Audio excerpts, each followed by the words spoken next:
સેવ્યા સદા સેવ્યા શ્રીમદ ભાગવતી કથા. કાયમને માટે સેવન કરતા રહ્યો. આપણે એક વખત જમી લઈએ પછી બીજી વાર નથી જમતા, જમીએ છીએ. તો ભજન અને ભોજન, જેટલી જરૂર ભોજનની છે એટલી જરૂર અત્યારના સમયે ભજનની પણ છે.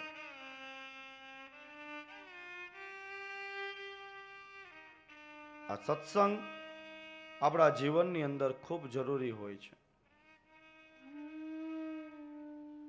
અત્યારે આપણે ભણી ગણી એજ્યુકેટેડ થઈ ગયા, ખૂબ આગળ વધ્યા.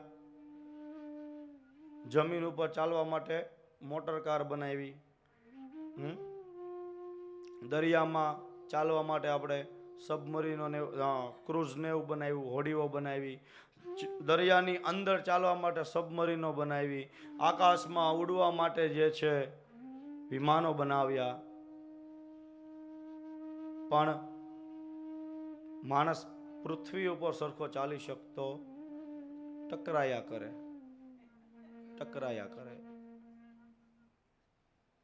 કઈ રીતે બોલે? પોતાના સ્વભાવથી.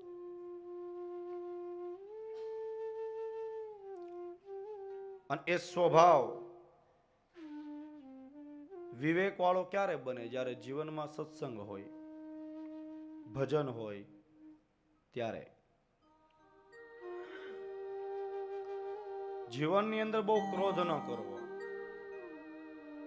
જીવનમાં ક્યારે બહુ ક્રોધ ન કરવો, ગુસ્સો બહુ ન કરવો. અને એમાંય જે છે જીવનમાં 6 જગ્યાએ ક્યારેય ક્રોધ ન કરવો. જીવનમાં 6 જગ્યા એવી છે, એ 6 ટાણું, 6 સમય એવા છે કે એને જો આપણે સાચવી લઈએ ને તો એ આપણને સાચવી લેતા હોય છે.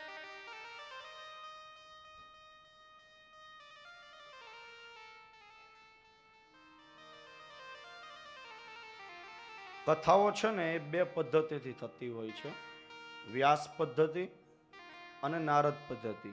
વ્યાસ પદ્ધતિથી જો કથા થાય ને તો એમાં શ્રોતાઓ હોય બોલી ન શકે, અને નારદ પદ્ધતિથી થતી હોય તો શ્રોતાઓ પણ બોલી શકે અને વ્યાસપીઠ ઉપર બિરાજમાન હોય એ પણ બોલી શકે. આવો નિયમ છે કથાનો. તો જ્યારે સવારમાં તમે જાગો ને, જ્યારે વેકઅપ થાવ, મોર્નિંગમાં ઊભા થાવ, ત્યારે ક્રોધ ન કરવો. સવારમાં એકદમ શાંતિથી ઊભું થવું, ક્રોધ ન કરવો. અને ઘણા તો એવા હોય ને, હજુ તો આમ બ્લેન્કેટ માંથી ઓલા મરખોદિયાની જેમ નીકળે અને ત્યાંથી ચાલુ કરે, ચા મૂકી મારી કે નહીં? અરે ભાઈ તું ઊભો થા, બ્રશ કે, ત્યાં સુધી તારી ચા તૈયાર થઈ જશે.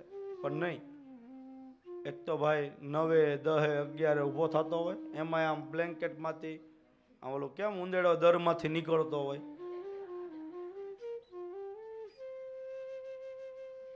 સવારમાંથી ક્રોધથી જ શરૂઆત કરે.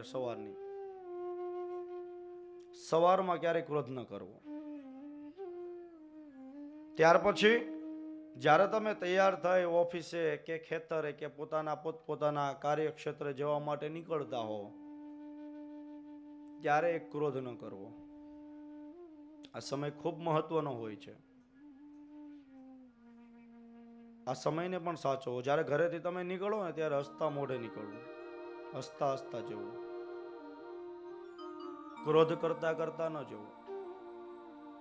ઘણાને આદત હોય કે નીકળતા મારી હારું આ તૈયાર રાખજે, આવું એટલે મારો હારું આ ભોજન બનાવીને રાખજે.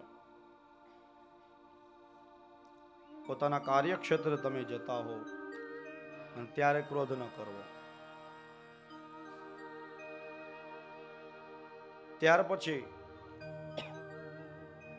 ત્રીજી જગ્યા એવી છે, જ્યારે તમે પૂજા કરતા હો. ભગવાનની જ્યારે પૂજા કરો ને ત્યારે ભગવાનની પૂજામાં ધ્યાન હોવું જોઈએ. અને ત્યારે પણ ક્રોધ ન કરવો. પણ આપણે અહીંયા ભગવાનનો અભિષેક કરતા હોય, શાલિગ્રામની પૂજા કરતા હોય, અને ત્યાં ભાઈ બિચારા એમ કે અમારે ભાખરી બનાવી નાખી કે નહીં, અરે મૂકી છે ત્યાં પ્લેટફોર્મ ઉપર, ખાઈ લ્યો ની.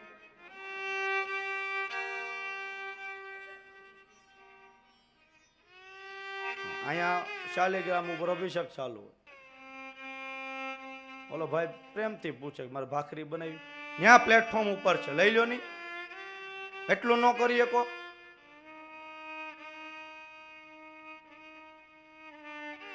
ભાઈઓ ઘણા દાંત કાઢે છે, એટલે એ લોકોને જો ઓલા ભાઈ કોકે હાથે ઊંચો કર્યો, એટલે એને એવું બની રહ્યું છે ટૂંકમાં.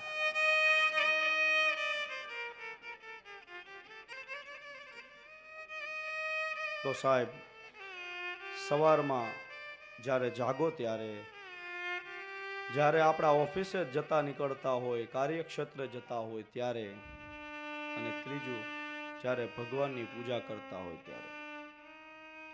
ઘણી માવડીઓની આદત હોય, હા મેં જોયું છે, આમ હાથમાં માળા ચાલુ હોય. હા, માળા છે ને આ ત્રીજી આંગળીએ અને અંગૂઠા દ્વારા આવી રીતના થાય. હા સોરી, આ રીતે આ આંગળીને ટચ ન કરવાનું હોય, આ રીતના આપણી જે આ આંગળી છે ને ત્રીજી, બરાબર, આમ આમ થાય, આમથી ફરે માળા, અને આ આંગળીઓથી માળા થાય. ઘણા તો ન થાય, એ આવી રીતના નહીં કરવાનું. તો મેં ઘણા માવડીઓને જોયા છે, આમાં આમાં માળા કરતા હોય, આમાં પાછા હલતા જતા હોય. દાંત ના કાઢશો, આ સિરિયસ વાત કરું છું. હા, અને બહુ વધારે દાંત આવતો હોય એને થોડુંક આમ સ્કિન પાસે બેસવું, થોડુંક આમ હલતા જતા હોય. હલે એનોય વાંધો નહીં, વડીલ હોય કદાચ, શરીર આમ તેમ હોય, હલે એનોય વાંધો નહીં. વળી સાસુરિયા હોય ને, પાછા ઉંમર થઈ ગઈ એટલે દીકરાની વહુ હોય ઘરમાં, એટલે જે એના ઉપર વીતી હોય ને એ વસૂલ કરે. ક્યાં? પોતાના દીકરા વહુ ઉપર. મારી હારું શીરો મૂક્યો કે નહીં, હાથમાં માળા ચાલુ હોય. મારા દીકરા હારી રસોઈ બનાવી કે નહીં, હમણાં આવી જાય ઓફિસેથી, રોટલી કરી નાખ ફટોફટ, એ માળા ચાલુ હોય. આવું હોય છે ને. જ્યારે તમે પૂજા કરતા હો ત્યારે પણ ક્રોધ ન કરવો. નવીનની વાત એ છે, હમણાં મેં કીધું ને, પૂજા કરતા હોય ત્યારે ક્રોધ ન કરવો. અને 4મી જગ્યા એવી છે, જ્યારે તમે ભોજન કરતા હો, જ્યારે ભોજન કરવા બેસો ને ત્યારે જે થાળીમાં આવે ને જમી લેવું. ભગવાનની કૃપા દ્વારા જે કઈ રોટલો મળે ને થાળીમાં આવે એ જમી લેવું.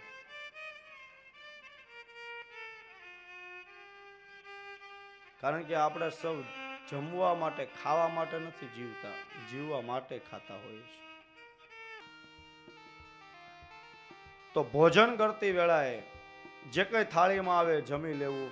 જીવનની વાત કરું છું કે જ્યારે ભોજન કરવા બેસો ને ત્યારે ચલાવી લેવું. મીઠું મરચું જે કઈ ઓછા વધતું થયું હોય ને જમી લેવું.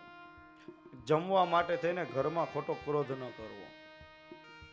આ 4મી. 5મી સૂત્રી છે તમારા માટે, જ્યારે તમે બહારથી ઘરે આવતા હો, ઓફિસે કે કાર્યક્ષેત્રે, ખેતરે ગયા હો, જ્યારે ત્યાંથી ઘરે આવો ને ત્યારે ક્રોધ કરતા કરતા ન આવવું, પ્રસન્ન ચિત્તથી ઘરે આવવું. આખા દિવસ આપણે બહાર હોય અને ઘરે આવે ને ત્યારે પ્રસન્ન ચિત્તથી આવવું. ઘણાનો સ્વભાવ એવો હોય કે એ ઘરે આવે ને એટલે લગભગ ચોરા સુધી ખબર પડે કે ભાઈ ઘરે આવે છે, ત્યાંથી બાજતો આવતો હોય રસ્તામાં બધારે, કાં તો ફોનમાં હોય ચાલુ, ફોનમાં બાજતો હોય, અને આજુબાજુ વાળાને ખબર પડે કે ભાઈ આવે છે. તો જ્યારે તમે બહારથી ઘરે આવો ત્યારે પ્રસન્ન ચિત્તથી આવું.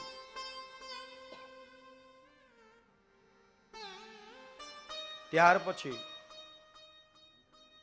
છઠ્ઠી સૂત્રી છે તમારા માટે. છઠ્ઠો સમય, જ્યારે તમે રાત્રે સૂતા હો, સુવાના સમયે પણ ક્રોધ ન કરવો. ભગવાનનું નામ સ્મરણ કરી, ભગવાનનું નામ લેતા લેતા અને શયન કરવું.